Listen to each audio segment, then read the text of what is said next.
Esto es Charlas Fiscales y de Negocios, donde los impuestos, la empresa y la vida se escuchan distinto.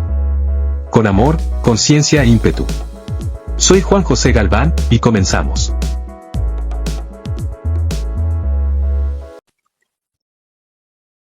Hola, ¿qué tal? Muy buenos días, tardes, noches, a la hora en la que estés escuchando el contenido de este episodio de tu podcast, Charlas Fiscales y de Negocios. El día de hoy, muy contento de poderte saludar, darte la bienvenida a este episodio de lunes 8 de junio de 2026. Esta semana va a estar muy interesante en cuanto a los temas que vamos a tratar en este podcast.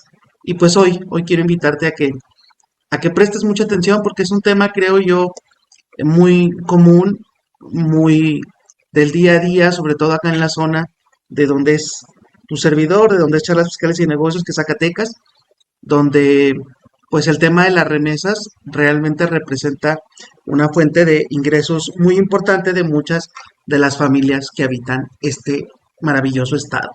Pues bueno, hoy te quiero platicar sobre un artículo incluso que ya está disponible en Blogger. Ya puedes ir a buscarlo a Blogger, Charlas Fiscales y de Negocios, donde vas a encontrar este artículo desarrollado obviamente con mayor amplitud de lo que vamos a platicar aquí, que también van a ser cuestiones muy concretas, pero que desarrollamos todo lo relacionado con el tratamiento fiscal de las remesas y los alcances sobre todo de este concepto. Hoy, remesas, donativos y discrepancia fiscal, una frontera cada vez más delgada. Eso es lo que vamos a platicar el día de hoy. Mi nombre es Juan José Galván González. Gracias por suscribirte, por seguir el perfil de Spotify, por compartir este y otros episodios que estamos desarrollando especialmente para ti.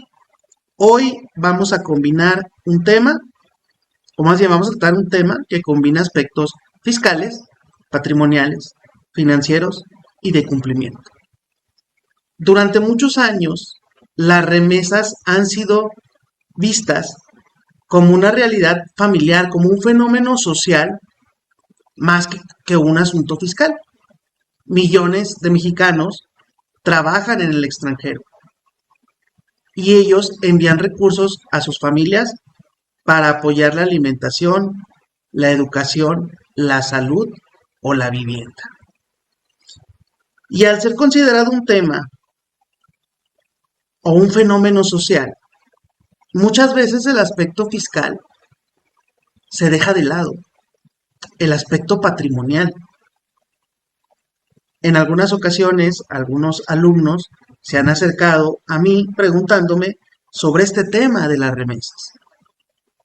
Hoy precisamente, y en atención a esas preguntas, desarrollamos este concepto, o desarrollamos los alcances de este concepto. ¿Por qué? Porque en un ambiente de fiscalización en el que estamos en la actualidad, ya no podemos dejar estas cuestiones tan al ahí se va.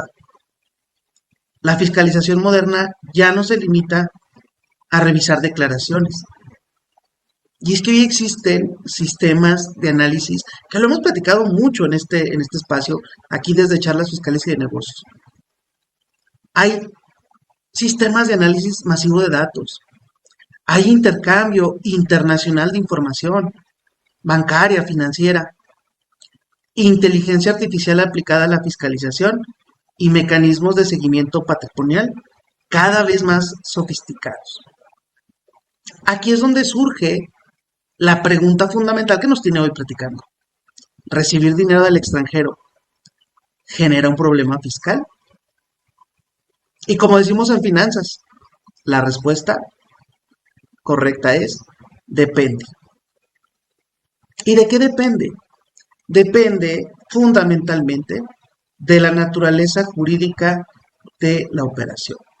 Y es que uno de los errores más comunes es asumir que toda remesa es automáticamente un donativo exento o que simplemente no tiene tratamiento fiscal por este índole social que arrastra desde hace muchos años.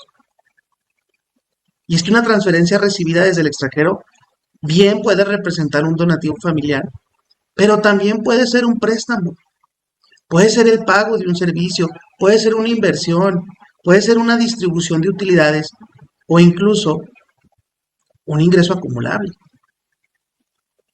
Por ello, como asesores, debemos identificar la naturaleza económica y jurídica de la operación. Porque, ojo, y lo hemos mencionado mucho en este espacio de charlas fiscales y de negocios, las autoridades cada vez observan menos el nombre que damos a una operación y más la realidad económica que existe detrás de ella.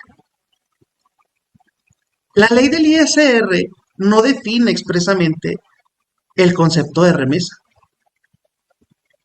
El hecho de que no la defina no significa que no existan o puedan existir consecuencias fiscales. Al contrario, debemos y nos obliga a realizar un análisis caso por caso para determinar el tratamiento correcto. No es que quiero saber si las remesas graban o no graban, caso por caso. Tenemos que saber y conocer la realidad económica que subyace detrás de la operación para efectos de poder determinar el impacto fiscal. Y es que para poder tener en claro cómo actuar, tenemos que conocer esa naturaleza. Otro aspecto que luego también pasa desapercibido es la obligación que tenemos de informar al SAT determinadas operaciones, préstamos, donativos, según el artículo 90 de la Ley del Impuesto sobre la Renta. Cuando una persona física recibe préstamos, donativos o premios que en conjunto exceden determinados montos, 600,000 pesos, debe informar dicha situación en su declaración anual. Es importante comprender que no estamos hablando necesariamente de un impuesto. Estamos hablando de una obligación de transparencia, una obligación que por sí misma su incumplimiento podría convertirse en un problema mucho más serio en una revisión futura. Aquí precisamente en el tema de informar, el tema de saber qué es lo que voy a informar y por qué lo tengo que informar, su incumplimiento me puede llevar a uno de los conceptos más relevantes de la fiscalización patrimonial, la discrepancia fiscal. Y la discrepancia fiscal parte de una lógica sencilla. Si una persona gasta más de lo que gana o más de lo que declaró ganar, sobre todo esto, existe una diferencia que debe explicarse. Y cuando esa diferencia no puede justificarse documentalmente, no con palabra, no con argumento, con documento, la autoridad puede presumir la existencia de ingresos omitidos. Y ojo, la discrepancia fiscal no persigue necesariamente a quien actúa de mala fe, al que quiere evadir al fisco. Persigue las incongruencias. Por ello, y precisamente en torno a este tema, una persona que recibió recursos legítimos de un familiar en el extranjero puede verse en problemas si años después no logra demostrar quién envió el dinero, cuál era la relación familiar, cuál era el origen de los recursos y cuál fue el destino de los mismos. En pocas palabras, el riesgo no está en recibir la remesa, el riesgo está en no poder explicarla documentalmente. Y esa diferencia es enorme.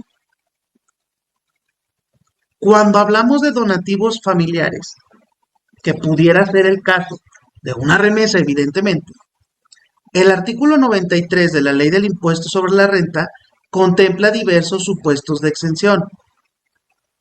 Pero la exención no es simplemente por el nombre que nosotros le demos, donativo. La exención nace y se da bajo el cumplimiento de ciertos requisitos.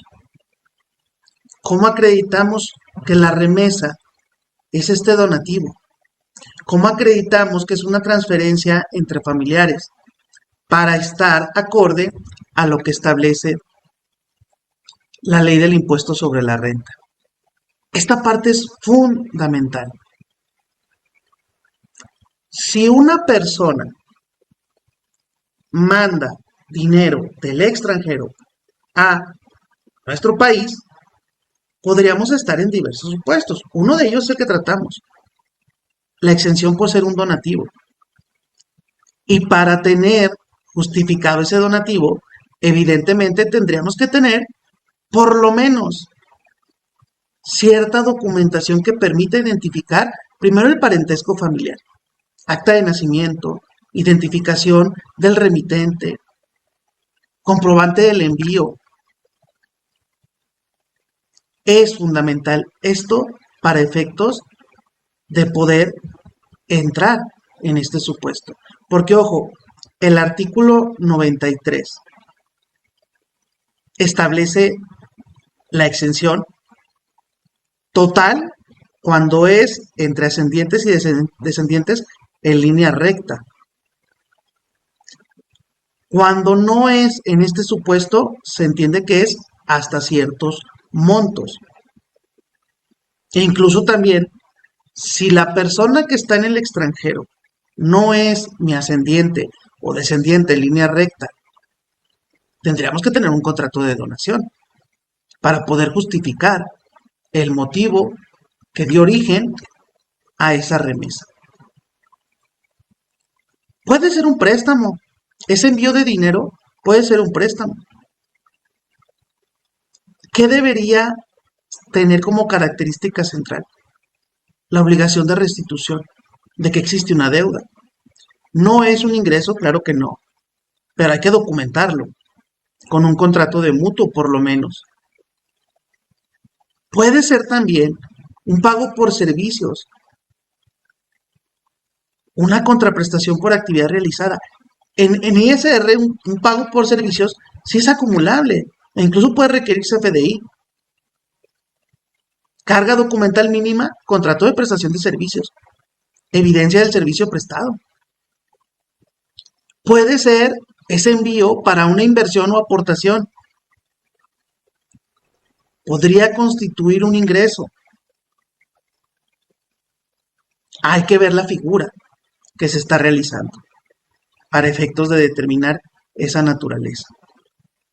Entonces, no simplemente con el hecho de llamarle remesa, caemos en una exención.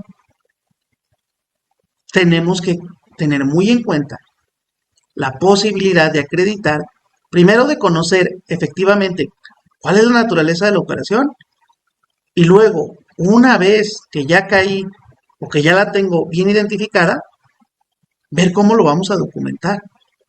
Y no armar, no documentar, no señalar por el simple hecho de señalar, sino de tener congruencia, que aquí es donde luego nace el problema, congruencia con la realidad económica de la operación.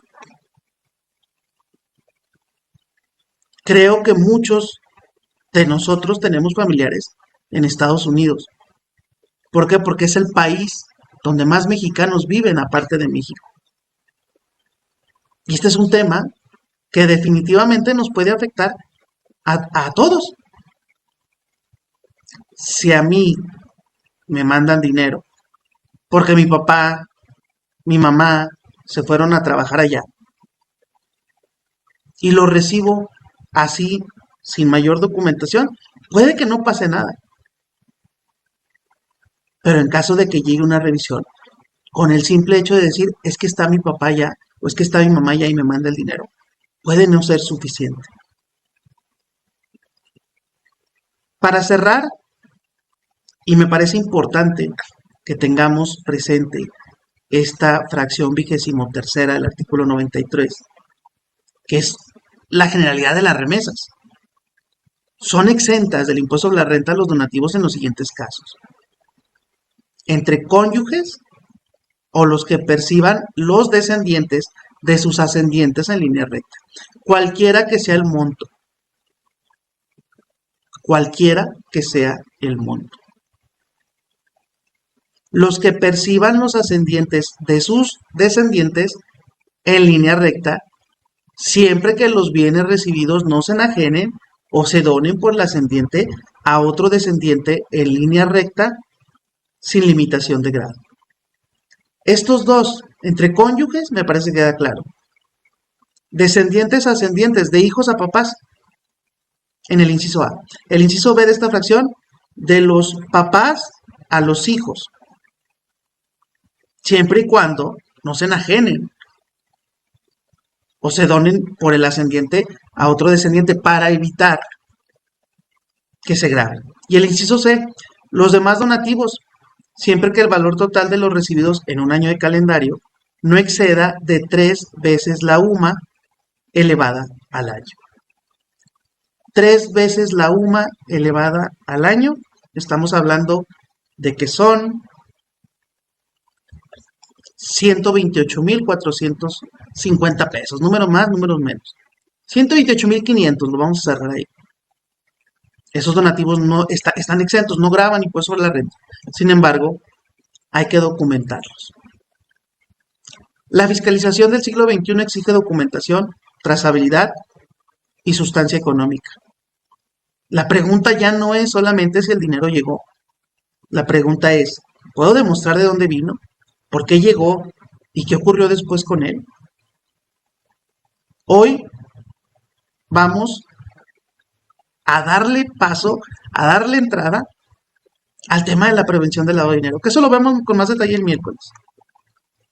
Definitivamente es un tema que tenemos que voltear a ver. Definitivamente es un tema que, como familiares de gente que está mandando remesas, que por cierto están muy observadas en la actualidad por el gobierno norteamericano, tenemos que tener presentes. Hoy definitivamente es un tema de relevancia, es un tema que debemos de tener bien presente día con día. El resultado del trabajo de millones de personas que buscan apoyar a sus familias desde otro país no debe verse como un problema, pero tampoco debe administrarse con informalidad documental, porque lo que termina matando es la incongruencia. Muchas gracias por acompañarnos en este episodio de Charlas Fiscales y de Negocios. Mi nombre es Juan José Galván González. Te quiero comentar que para esta semana hemos generado un cuadernillo técnico de los temas que vamos a desarrollar en el podcast. Si tú quieres este cuadernillo, por favor, comenta aquí en el canal de YouTube, comenta en este video, en los comentarios de este video, que quieres ese cuadernillo para ponernos en contacto y hacértelo llegar. Esto que platicamos, más desarrollado, con más calma, para que lo puedas consultar en cualquier momento. Gracias, nos vemos en la próxima. Saludos. En Charlas Fiscales y de Negocios creemos que detrás de cada número hay personas, y detrás de cada historia, una oportunidad para aprender. Gracias por ser parte de esta comunidad que crece con amor, conciencia e ímpetu. Nos escuchamos pronto.